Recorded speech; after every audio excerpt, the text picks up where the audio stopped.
Welcome back. You just saw that spot for Greg Raths. He is back with us today. He was with us, I don't know, about 3 weeks ago, something like that. Yeah, about that. Yep. Good to have you back, sir. And once again, you are running for Congress, more precisely, House of Representatives, the 45th Congressional District. Correct. South Orange County is the district. Goes from Mission Viejo up through Villa Park. Biggest cities is Irvine, Tustin, Lake Forest, Rancho Santa Margarita, and Laguna Woods.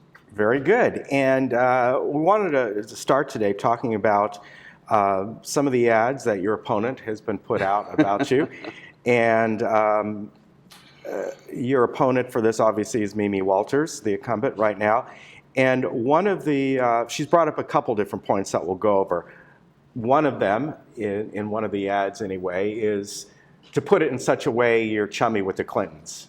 And that's kind of the gist of it. Right. But you, if I'm correct, were you part of the Clinton administration, or did you help out with it in some way? No, not at all. Okay. Here's what happened, and this is just wrong, what my opponent is doing.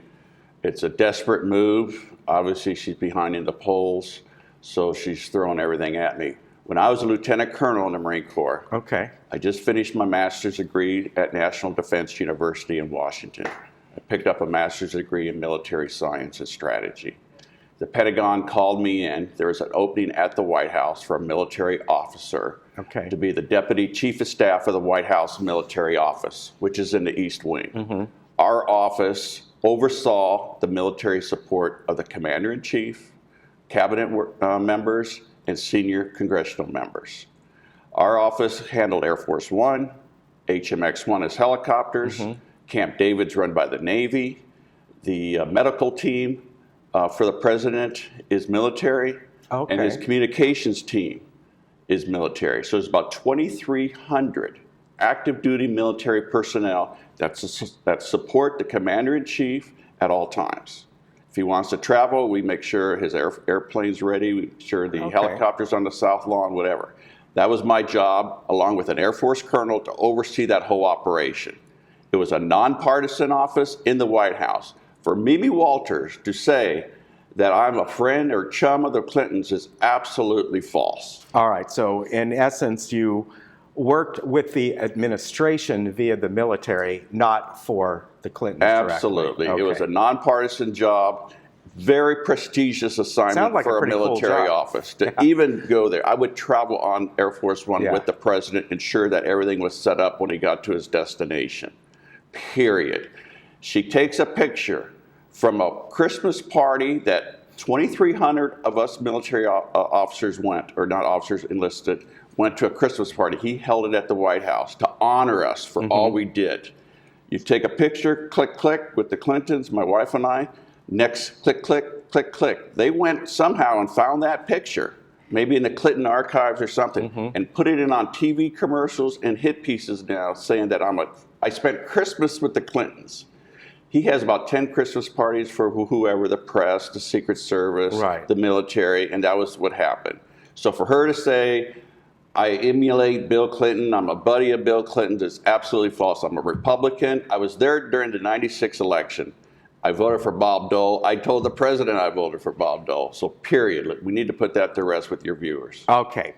One other point that she has brought up is that you are currently on the city council. I think you're mayor pro tem of Mission Viejo. I was last year. I'm a city council member this year now. Your term with the city council ends in about 2018. 2018. So why not wait? Congressional terms are only 2 years. Why not fulfill being the city council person and wait 2 more years from now? All right, here's what happened. Right after I was elected, there's a local radio station at Saddleback did an interview. Sure. And they say, what's your future here? I said, I'd like to serve at least 2 terms on city council, which was true at the time. I didn't promise I'll do 2 terms. And then I started watching our Congresswoman, and I started watching her record. Well, in 2014, the Republicans overwhelmingly took over the House, 244 congressmen and women. We took over the Senate, 54, 55, 54 senators. We had the whole House, the Republicans. People were energized who were Republicans. We got this conservative Congress. Well, the first thing they do is elect John Boehner.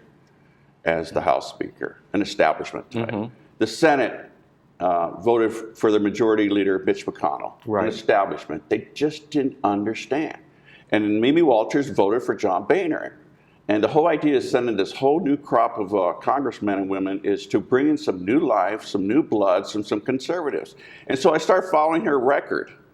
And it was very not conservative, her voting record. In fact, Conservative Review, don't take it from me, Conservative Review, you go conservativereview.com, they watch all your votes, and she's ranked lower than the notorious Maxine Waters from Los Angeles, who's a Democrat. Right. Mimi Walters has a 25% F- from Conservative Review on her record. So people were coming to me and saying, Greg, we need a conservative in Congress. Okay. We need you to run against me. Would you take on this one more time for us? I said, absolutely. And the kicker was when she voted in December for the omnibus bill, that funded Planned Parenthood, it funded Amnesty, it funded Obamacare, and it funded the Syrian refugees all coming to our country. So this is her record, and I can't let this stand. I'm a conservative. Okay. I live in a conservative district, South Orange County, and she's voting as a liberal. And first of all, she doesn't even live in our district. Right. She lives in the 48th district, which is in Laguna Beach, which is Dana Rohrabacher's district. Now, the Constitution says all you have to do is live in the state. So she fulfills that obligation or that requirement. But I know the people. I've lived in this district for 38 years. I understand what's the issues here in South Orange County. So I need to get to Washington. First of all, I don't need Washington. Trust me. Washington needs me.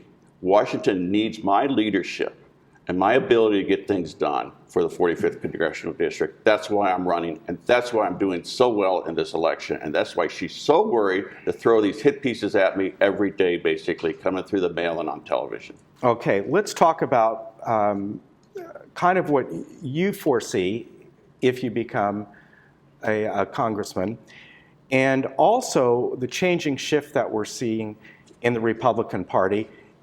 We're seeing a changing shift in the Democratic Party too, but you're a Republican, so let's stick with that. We obviously know this. We saw just with the starting out with the, I don't know, it seemed like 100 different people running for president. But you know what I'm saying. None of the established people are now standing there as the presumptive nominee, as we all know. Correct. People who were very established, who had been with the party for many years. Some were Tea Partyists, some were more of the established type traditional Republicans.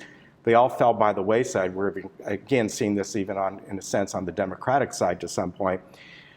There's a shift within the Republican Party, and the shift seems to be, we're not quite sure which direction to go here. Correct. How do you foresee it? Exactly. The Republican Party, the establishment part of the party, the elites, they brought on Donald Trump. People are so upset with the establishment. They were so upset what happened in 2014, where we sent in all these Republicans to represent us, and the first thing they do is they folded and folded and folded when it came to President Obama, with the omnibus bill, the spending bills, what I just talked about. And they said, we don't want Jeb Bush, we don't want Marco Rubio, we don't want any of these governors, Christie, we want someone different. You got to understand, we started the 21st century with so much optimism. We had a balanced budget. We were paying down the national debt. The national debt at the time was maybe $4.5 trillion. We were paying that down. 16 years later, with both Republican presidents, Democratic presidents, Republican houses, a little mix of both, Democratic houses, we're now $20 trillion in debt. This country's ready to implode. I mean, they don't even sell bonds anymore. They just print the money. And people are just fed up. I'm fed up. I have a beautiful family, 3 wonderful kids that are grown up, 4 grandchildren, beautiful wife of 35 years. For me, having to go back and forth to Washington, it can be a burden. But it's my role right now. I've been called to go to Washington and help solve these problems. I've been a leader in the military. I spent 30 years active duty, retiring at the rank of colonel, 3 combat tours as a fighter pilot. I was the president of a very successful business in Anaheim. I was an airline pilot. Now I sit on the city council for Mission Viejo. I have business experience, I have military experience, and I have government experience. In Mission Viejo, we have a balanced budget with a surplus. Okay, safest city in Orange County, in California. I understand leadership. I've been a leader all my life. If I get to Washington, I'll use that leadership ability to work to get things done. Let me just say one thing. Sure. As a Marine, I took Marines into battle. I was a fighter squadron commanding officer. I was an air group commander. I just didn't take my Republican Marines with me into battle.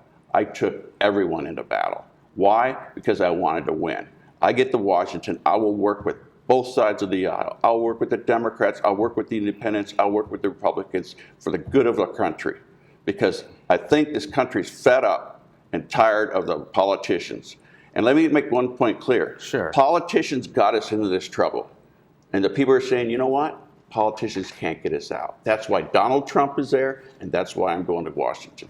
All right, very good. It's good to see you again, sir. Yes, sir. Website's on the screen, gregraths.com. Pretty easy to remember. And also remember, if you have not voted yet, I know a lot of people here have mail-in ballots, but it is on June 7th. And that is, of course, the California primary. And if you want to find out more about Greg, go to gregraths.com and you get all the information you could want there. Good to see you again, sir. Yes, sir. All right, take care. You bet. We'll be right back.